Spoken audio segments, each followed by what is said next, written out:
Due to certain circumstances, I recently started working at a rural clinic after working at an urban hospital. The hospital I worked at was fiercely competitive, with intense power struggles and factions, and according to my colleagues, I was just zone out that I somehow got involved in the conflicts without even realizing it. Before I knew it, everyone around me became enemies, and I ended up leaving the hospital in a forced manner. Of course, I hadn't done anything, nor did I have any intention of undermining others. But it became impossible for me to continue working as a doctor, so I decided to change jobs through some connections. I want to work in a peaceful place without any conflicts this time. That's what I said, and a friend introduced me to a rural clinic. The previous director was considering retirement due to age, so I ended up taking over the hospital. When I'm gone, you should rely on Olivia. She's been a nurse at the clinic for a long time. I'm glad to see you, doctor. I met Olivia, who is 15 years older than me, as colleagues in the medical field at first. As time flew by, our relationship gradually grew closer. Will you marry me? When I confessed to her, although looking happy, she said with a complicated expression. I'm 15 years older than you know? Besides, I don't think I can ever forget about my deceased child. Her situation was a bit complicated. She had given birth to a child when she was in her teens. However, that child was declared brain dead due to an accident. She couldn't forget about her deceased child. Towards her, I kept approaching with my persistence. You don't have to forget. I love you entirely, including your child. Then, she finally gave in. We didn't have a wedding ceremony, just a photo wedding, but she looked most beautiful in her wedding dress, I dare say, more than anyone else in this world. Now, we run the rural clinic as a married couple. One day, a university alumni reunion, I received a notice about the annual university alumni reunion. I couldn't attend every year due to being busy, but I thought maybe I should go this year. The reason being, from this year on, families are allowed to attend. Since the venue for the alumni reunion was in the city, I thought it would be fun to take Olivia and do some sightseeing while we were at it. That sounds good. Let's definitely go. She was also enthusiastic, so it was decided that we would attend the reunion for the first time.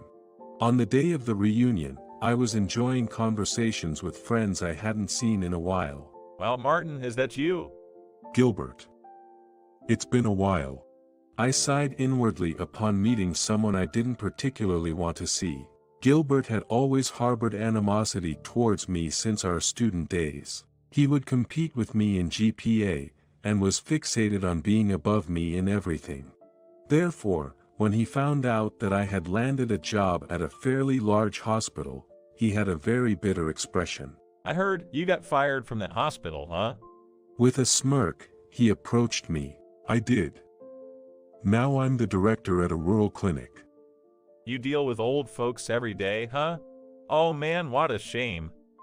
While saying a shame out loud, his eyes clearly showed how much he looked down on me. You're probably still single with no chance of meeting anyone, right? No, I got married a while ago. My wife's name is Olivia. Nice to meet you. As Olivia greeted him, she seemed slightly displeased, but he responded. What, is this your wife? She's quite a bit older. How old is she? I'm 15 years older than my husband, but does that have anything to do with you? Upon hearing that, he burst into crude laughter. 15 years older? She's totally an old hag. Well, I guess she's a suitable match for a loser like you, a bottom feeder who can't get any attention from women. Did you just call him a loser? It seemed that Olivia was more irritated by me being insulted than by herself being so. But for me, I couldn't tolerate my beloved wife being mocked. My wife is a doctor at a university hospital, you know? She's 2 years younger than me and a brilliant physician. Unlike my wife, you ended up with an ugly old hag for a spouse. That's enough. However, Olivia pulled my arm to stop me. Her face was filled with more anger than I had ever seen before. Let's stop this, Martin. It's a waste of time talking to such an idiot. Hey, what did you say? Gilbert's laughter abruptly ceased at her words. Oh, did you not hear? Maybe you should get your ears checked at the ENT. You suck. That's the best you can do for a comeback? It's clear to see the depths of your character as a person. Your wife who married someone like you must be pitiful. Be careful not to get divorced. Unable to say anything in response to Olivia's sharp words, Gilbert just opened and closed his mouth. Taking advantage of that moment, we left the venue. Olivia apologized to me once she calmed down, but I felt so relieved that I wanted to thank her. I truly felt fortunate to be married to her. However, unexpected events would unfold after that. About 6 months had passed since the alumni reunion. We didn't get much chance to talk at the reunion, so how about meeting up again? Your wife can come too. That's what my friend Stephen suggested. Stephen is very cheerful and kind, with a large enough heart to become friends even with someone like Gilbert. Given his invitation, I agreed without much thought. There's actually something I need to tell you. You might not want to hear it. It's about Gilbert. The moment he mentioned Gilbert's name, both Olivia and I furrowed our brows. Noticing that, Stephen gave a wry smile. If you two don't want to hear his name, I won't bring it up. No, it's fine. If you want to talk to me, it's something important, right? Is that okay, Olivia? If you want to, then it's fine. Stephen knew that I had a bad relationship with Gilbert, so if it wasn't necessary, he wouldn't bring up the topic herself. Therefore, if he wanted to talk about it, then it must be necessary. Since Olivia agreed, I looked at Stephen, urging him to continue the conversation. Well, you see. What he revealed to us was quite a surprising fact. As it turned out, the reason he invited Olivia and me today was because Gilbert wanted to apologize to us. I couldn't believe that twisted guy wanted to do so. He realized his time was running out and started thinking about things. Surprisingly, right after the alumni reunion, Gilbert was diagnosed with a serious illness. He sought help from his wife, who was a doctor. Who do you think has been supporting you all this time? Wait, what do you mean? He got confused by the cold response. Furthermore, We don't need a son like you. You're the worst son. hearing such words from his parents, even in his sickbed, which made him more deeply confused. What the hell are you all talking about? When he sought explanations from his wife and parents, a shocking truth that he had never known before came to light. Gilbert had undergone an organ transplant in the past. He had developed a serious illness during his childhood, which prompted him to aspire to become a doctor due to that experience. At that time, the one who provided the organs to him was Olivia's son. Olivia's son named Colin had been declared brain dead due to a traffic accident. I want to do the same as the kid on TV. I want to undergo organ transplantation to help other children. Colin apparently said to Olivia a while back after watching a documentary on TV about a child who underwent organ transplantation to save another child. Even children who are in a state of brain death can donate organs if they have consent from their families, even without their own consent. However, it does not mean that the number of cases is high. As someone in the medical field, I had hoped that organ transplantation would become more active. Many children need transplants but can't get them because of the large financial burden. I wanted to reduce the number of such children. Colin's pre-death wishes and Olivia's thoughts as a healthcare worker. As a result of these two aligning, Gilbert, who was still a child at the time, was saved. His parents were desperate to know who had provided the organs. They apparently conducted their own investigation. Due to privacy concerns, neither the donor or the recipient knew each other's information. Although the parties involved couldn't directly communicate, his parents still conducted their own investigation despite knowing that. Thus, they eventually reached Olivia. However, they found out that the donor Colin had already passed away. I never would have thought that those people from back then were Gilbert's parents. Olivia, have you met them before? Yes. When I was still young, I gave birth to Colin and planned to get a proper job to raise him on my own. I worked hard to become a nurse, but when Colin passed away, it all seemed pointless. During that time of depression, I met Gilbert's parents and they encouraged me.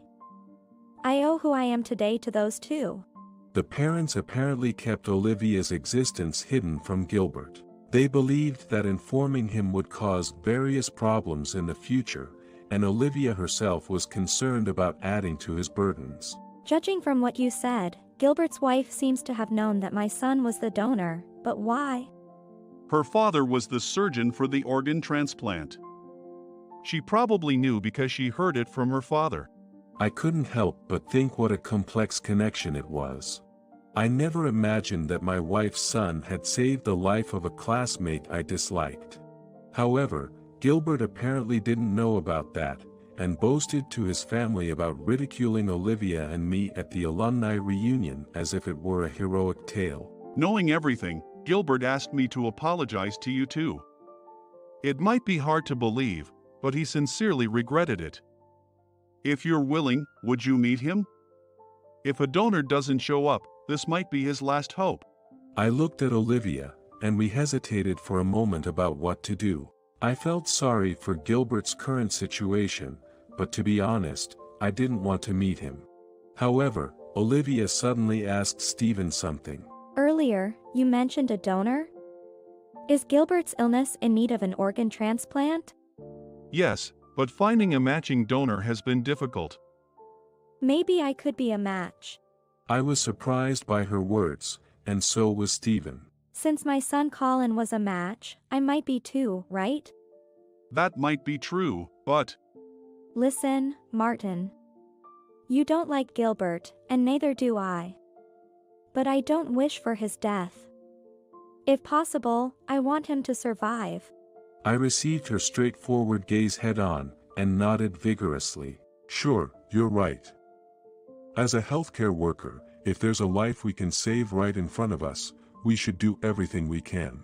She smiled at my words. Afterward, Olivia's donor test was conducted immediately. The result, a match with Gilbert. Before the surgery, we met him again, who had become emaciated and almost unrecognizable. Inside of you resides my son. I am here right now to save both you and my son. In response to Olivia's words, Gilbert was speechless, tears streaming down his face. Thus, the surgery was successful. When Gilbert woke up, he repeatedly thanked us. Besides, your son Colin too. Thank you for saving me. Holding Olivia's hand tightly with his thin fingers, like withered branches due to illness, he said while shedding tears. Gilbert recovered rapidly. Before we knew it, we had become frequent visitors to Gilbert's hospital room. Although he apologized again for his past rudeness, saying he deeply regretted it. I can see you're truly sorry, so you don't need to apologize anymore. Let's just be good friends now, shall we? After that, we became close friends, even involving our families. By the way, Gilbert seemed to have been scolded quite a bit by his wife and parents once he recovered, as he looked quite downcast one day when we visited his room. Seeing that, Olivia and I burst into laughter involuntarily. Gilbert's wife and parents apparently realized he had turned over a new leaf, and now they're a close-knit family. As all we know, encounters are mysterious, sometimes leading to unexpected developments. I'll continue to cherish the connections I make with people from now on.